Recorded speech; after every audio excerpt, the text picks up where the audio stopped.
Ну, из нас сделали так, что мы страны, которые, не знаю, да, мы малый народ.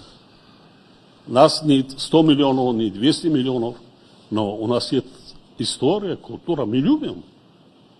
Мы хотим, чтобы нас уважали. Ничего не надо. Уважали. Мы не нищие. Мы не нищие. У нас богатая страна. Запасы минеральных ресурсов больше, чем система Менделеева. Я свидетель, все бизнесмены из России только сливки. Что есть углеводородное сырье, нефть и газ интересуют их. Нефть и газ. Давайте, где нефть и газ там. А почему горнорудной промышленности, цветной металлургии, так? Драгоценные металлы, драгоценные камни, и очень много. И даже стратегическое сырье для военных, которых нет в мире.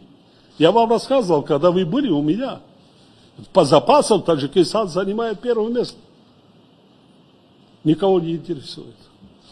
Ну давайте, вот мы собрались, давайте создадим условия. Где что-то мы нарушили, где-то мы с кем не так поздоровались, но здороваться будем. Но мы никогда не нарушали, как бы всегда уважаем интересы своего главного стратегического партнера. Но хотим, чтобы нас уважали.